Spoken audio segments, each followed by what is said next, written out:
बिस्मिल्लाहिर्रहमानिर्रहीम अस्सलाम वालेकुम रहमतुल्लाह। कादी भाई जैसा रिटायर होने के बाद जिस तरीके से पूरी दुनिया के अंदर जलील और रसवा हो रहा है, ख़ास तौर पर लंदन जाने के बाद जिस तरीके से वो वहाँ पर जलील हुआ है और उसके पीछे पूरी बैकग्राउंड है। यहाँ पर लोग सिर्फ काजी भाई ईसा को बैठा के काजी भाई ईसा के मतलब बात करके तो कहते हैं, उसको मजलूम बना के पेश किया जा रहा है, उसको एक मासूम बना के पेश किया जा रहा है कि जैसे उसने कुछ किया ही नहीं, उसके ऊपर कोई बवाल ही नहीं, उसने कोई हरकत की नहीं। उसके पीछे पूरी एक बैकग्राउंड है जो काजी भाई ईसा ने किया है पाकिस्तान के साथ, पाकिस्तानियों के साथ, उनके लीडर के साथ, इमरान खान के साथ, उसकी पार्टी के साथ, जो उसने किया है, जो उसकी हरकतें रहीं, जो हरबे हथकंडे इस्तेमाल किए। काजी भाई ईसा ने हुकूमत के साथ मिलकर एक गठजोड़ किया, साज़बाज़ की, और जिस तरीके से मिलकर इन लोगों ने साजिश करके इमरान खान को भी माइनस किया, इमरान खान के मैंडेट के ऊपर डाका मारा, इमरान खान के मैंडेट को चोरी किया, मखसूस नशस्तें उसको नहीं दी, बल्कि निशान से महरूम किया। ये सारा मामला जो था वो एक गठजोड़ के नतीजे में हो रहा था। तो पूरा एक साल जो है वो आवाम ने भुगता है, आवाम ने उसका सामना किया, आवाम ने उसको फेस किया। बाद में कादी भाई जैसा रिटायर हुआ है तो कादी भाई जैसा 2 मिनट नहीं लगाए, वो भाग गया, दौड़ गया, मुल्क छोड़ गया।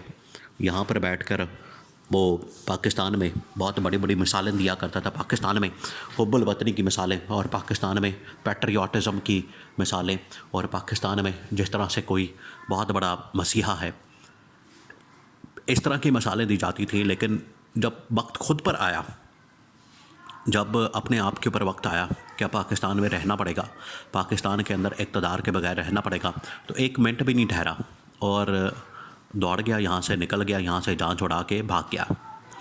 तो ये इतनी इनके दरमियान, इनके अंदर जो है हुब्बुल वतनी या पैट्रियाटिज़म होता है, जो यहाँ पर बैठ के आज भी काजी भाई जैसा को यहाँ पर किसी तकरीब के अंदर बुला लेंगे तो बड़ी बड़ी बातें करेगा।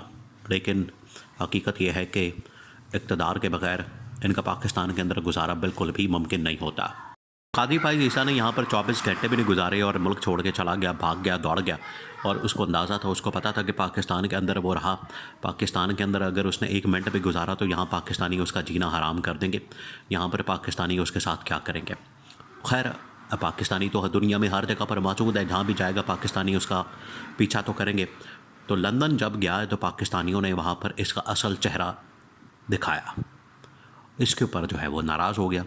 अब इसके ऊपर आप ये अंदाज़ा करें कि काजी भाई ईसा तो अब रिटायर हो गया है, उसकी तो अब प्राइवेट लाइफ है, वो एक प्राइवेट सिटीज़न के तौर पर अब ज़िंदगी गुजारेगा। तो उसके साथ क्या मामला होता है, उसके साथ क्या वाक़या होता है, वो उसका अपना पर्सनल मैटर है। लेकिन जब ये वाक़या हुआ तो उसके बाद जो हुकूमत वक्त है, जो यहाँ की हुकूमत है, गवर्नमेंट है पाकिस्तान के अंदर, मोहसिन नकवी और इस तरह के और लोग, वो सारे के सारे उसके हक़ में आ गए। तो अब कादी भाई ईसा को जिस किस्म के हालात का सामना करना पड़ा है, कादी को अब इस बात का एहसास हुआ है।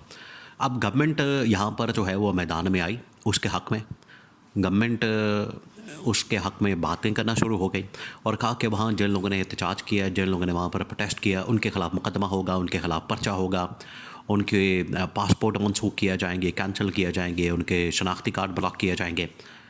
तो ये बात एक तो साबित करती है कि हुकूमत का और कादी भाई ईसा का जो गठजोड़ था वो सामने आ गया।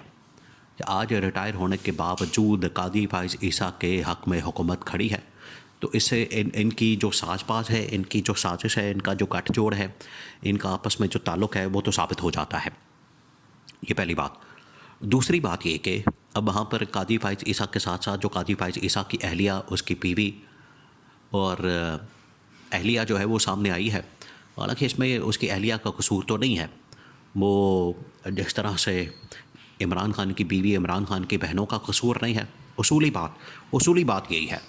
इसी तरह से ज़िम्मेदार कसूरवार काजी है, काजी की बीवी नहीं। तो बहरहाल उसके साथ भी इसी तरह से हुआ, उसको भी बर्दाश्त करना पड़ा। लेकिन कादी भाई ईसा की जो अहलिया वो सामने आई और उसने अपील की कि इस तरह से ना किया जाए। तो काजी भाई ईसा की अहलिया जो है उसके साथ तो ऐसा कुछ नहीं होना चाहिए, इसमें तो कोई दो राय नहीं, इसमें तो कोई शक नहीं है, इसमें तो कोई डाउट नहीं है। काजी भाई ईसा की अहलिया का कोई ताल्लुक़ वास्ता नहीं। पाकिस्तानी सियासत के साथ, पाकिस्तानी मामलात के साथ, हुकूमती मामलात के साथ, रियासती मामलात के साथ या अदालती मामलात के साथ या साजिशों के साथ असल ताल्लुक़ है कादी फ़ाइज़ ईसा का। अब कादी फ़ाइज़ ईसा को तो ये भुगतना पड़ेगा, कादी फ़ाइज़ ईसा को तो ये फेस करना पड़ेगा, कादी फ़ाइज़ ईसा को तो ये सारा कुछ। देखिए, कादी फ़ाइज़ ईसा ने ही ये अदलिया में मुदाखलत का रास्ता खोला। आज जिसको फेस करना पड़ा है justice Yahya, chief justice Yahya Afridi को, क्योंकि चीफ जस्टिस याह्या अफरीदी ने चीफ जस्टिस बनते साथ ही सबसे पहले जो रास्ते बंद किए वो वाले रास्ते थे जो कादी फ़ाइज़ ईसा ने खाता खोला हुआ था।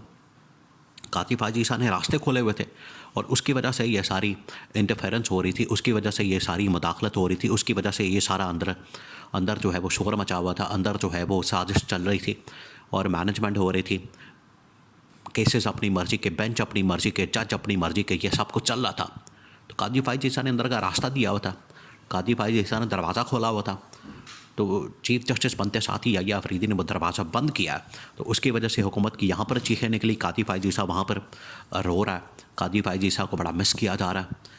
लेकिन कादी फ़ाइज़ ईसा जो हरकतें करके गया है, जो यहाँ पर हरबे हथकंडे इस्तेमाल करके गया है, उसको अब अवामी रिएक्शन का तो सामना करना पड़ेगा। अदालत के अंदर से भी जजेस भी उसको रिवर्स करने की पूरी कोशिश कर रहे हैं, जान मार रहे हैं और कोशिश कर रहे हैं कि किसी तरह से वो फैसले रिवर्स हो जाएं ताकि हमारी जो उन फैसलों से जान छूट जाए। और हुकूमत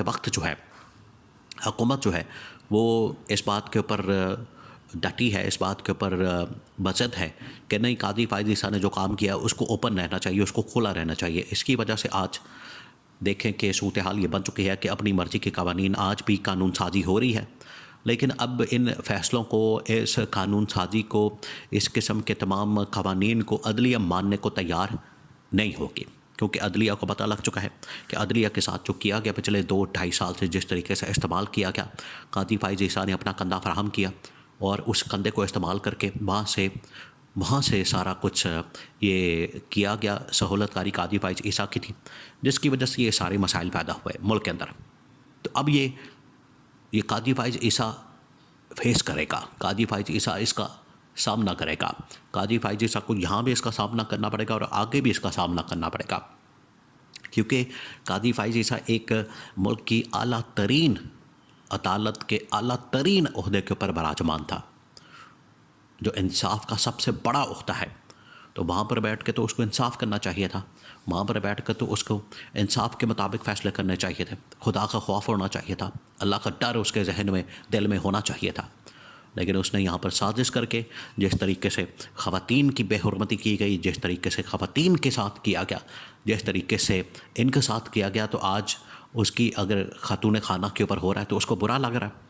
बिल्कुल ऐसे ही जब लोगों के ऊपर जुल्म और जबर और तशद्दुद और उनकी ख़वातीन के साथ इस तरह का सलूक किया जाता है बेईमाना किस्म का, तो उनको भी दुख होता है।